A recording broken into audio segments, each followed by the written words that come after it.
After we successfully exported our FBX file of motion capture data, our next objective is to attach that movement to a character of our choice. One way to do it is to create your character, rig it, and attach the bones in Motionbuilder, or we can use a Mixamo provided FBX character that's rigged and works in Motionbuilder very accurately and doesn't break when you reattach your motion capture data to it. So we'll go to Mixamo. It uses the Adobe sign-in name to use it. It's Adobe product, and we navigated to the second page to the pheasant girl. I know she works, and she has really good interaction with the dress as well. So it adds that little level of detail to it that's really nice. And we'll download this character, the FBX file, in the T-pose. We'll click download. As we wait for that to download, well, that was fast. The next objective is we'll open it in Motionbuilder. When you first open Motionbuilder, this is the default layout that we use. It comes with our viewer window, character controls, our resources, key controls, and our navigator with our that acts kind of our outliner that establishes everything that's present in the scene. You can also set this up to interact as the Maya interface would interact, how you can translate, rotate, and zoom in and out. If we'll go to settings and we'll change the interaction mode. If it's not Maya, you can have it Motionbuilder, Motionbuilder Classic, 3D Max, any of these. I'll select my Maya, click OK. And now to bring in the pheasant girl that we just downloaded, the first thing we'll do is we'll go to File, and we want to merge her in rather than open. This just is a more efficient and effective way of bringing in the FBX correctly with all the bone structure and binding done correctly. We'll navigate to Peasant Girl, and we will open. Merge her in, give our merge option import box. By default, these are all that comes in the scene, everything. Leave that default. Our main area we want to take a look at is the takes.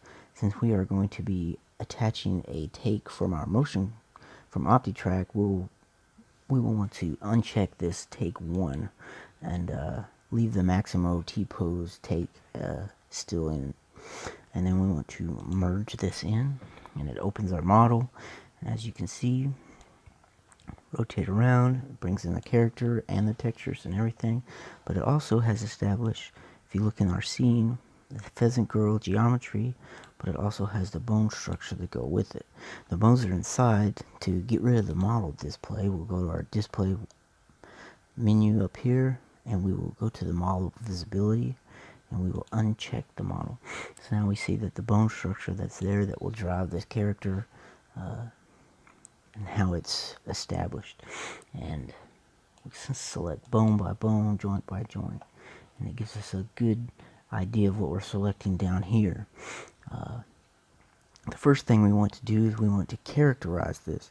We want to characterize this so it will be within our character controls. We want our character, the pheasant girl, to be the one doing the movement, but we want our source, the actual movement themselves, our tracking data, to be from the skeleton that we merge in later. But first we want to characterize the pheasant girl, and we'll turn her model back on. And the first thing we want to do, make sure you're in the resource window, the asset browser is open, and in the templates option there's characters, and we want to characterize her with this. So we'll zoom out so we can make a complete selection.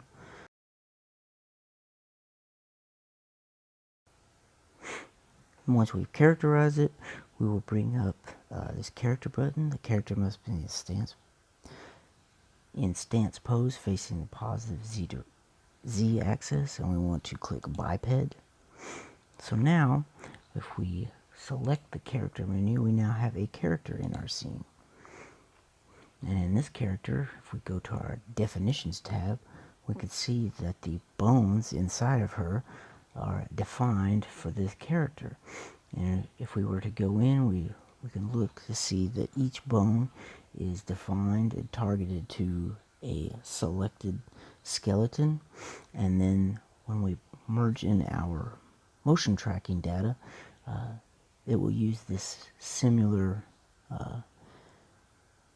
setup to read the markers that we placed on our character to move each part in each bone accordingly.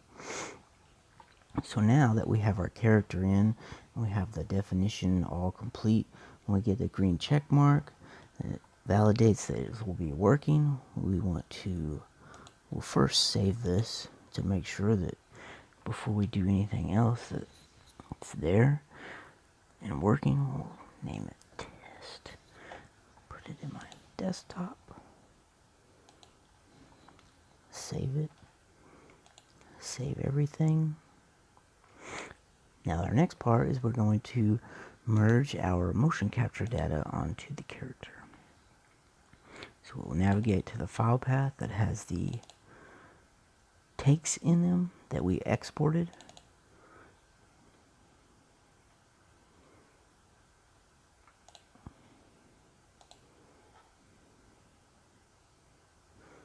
Give it time to load in the scene.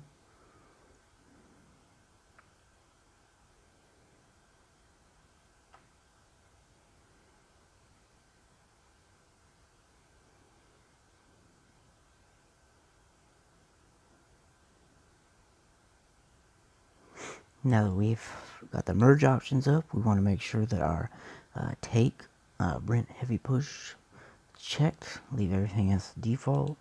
We'll merge it in.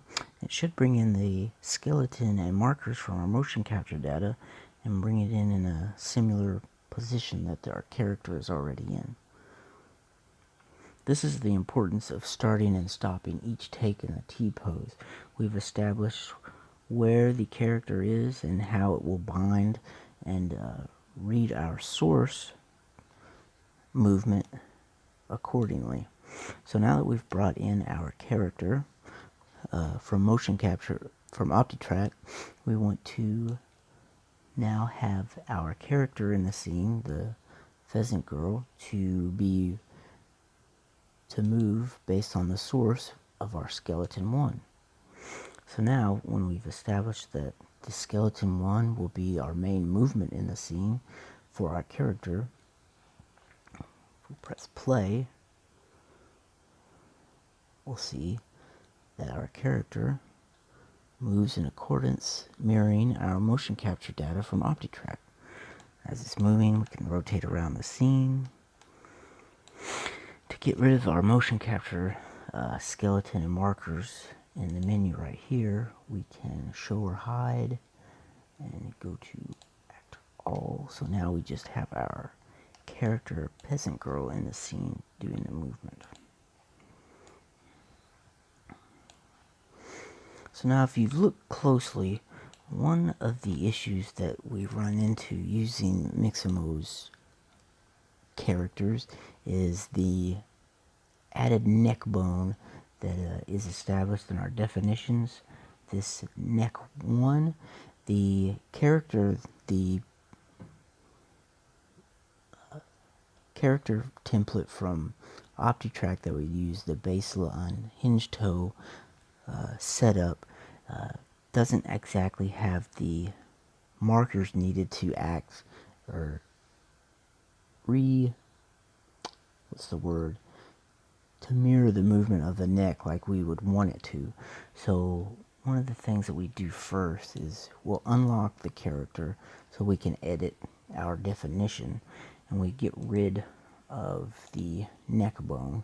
So we just have the head doing all these 3 markers from the OptiTrack system to control the head movement, rather than these 3 controlling the head and the neck.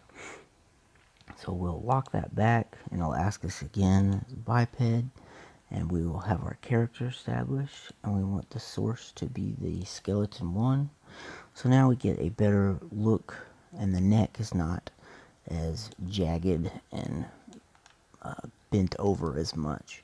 And we'll run through everything.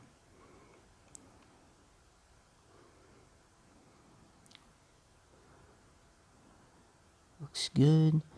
Character is pushing an object in our scene.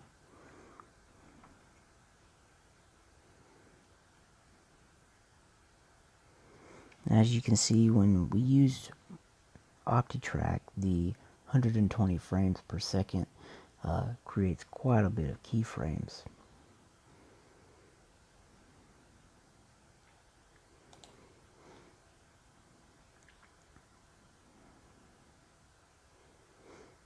So now that after we got our character in, our main objective now is to be able to bring this movement and character into a third-party plugin or a third-party software such as Maya or 3D Max.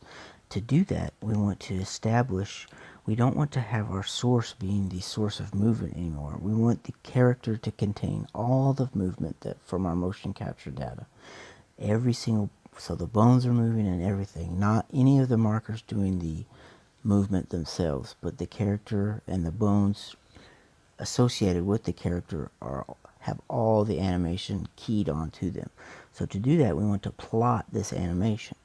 So we'll go up to animation, and we'll plot all properties, and we'll leave our plot rate at 30 frames per second, plot on frame, and we will plot. So now the motion capture data will be plotted to the character and bone structure of her. So now if we were to take the source off and not be the character anymore, if it done correctly, she should have her same movements.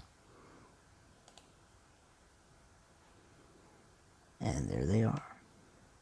If we were to not plot this and save it as FBX and open it in Maya, the markers from our skeleton or from OptiTrack would only be moving in the scene in Maya. And we wouldn't have that animation plotted to our character and ready to use. So now that we've plotted all our animations, we defined our character controls, we want to save this file as, put it on my desktop, and we'll name it Peasant 1. Make sure it's the ASCII FBX. I want to make sure that the only take we bring in the Brent heavy push, and we'll save that FBX. Save it out. And now it's ready to use in our third-party software. Now that we have our Motionbuilder character with all the plotted animation onto it, we will now bring it into Maya. Go to File, we'll open the scene, put it on my desktop, Peasant 1, open her.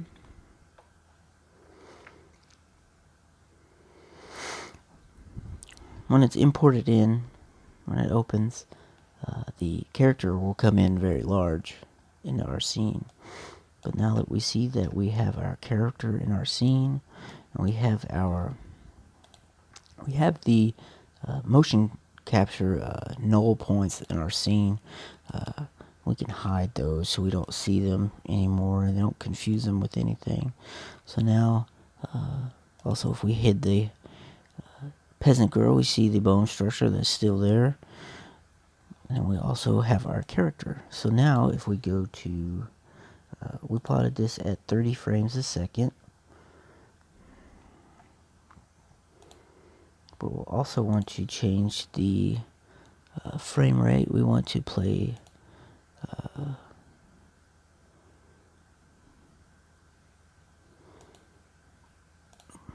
at playback speed. We'll save that. So now if we preview the animation, we see our character and the bone structure that's moving. So now we can go into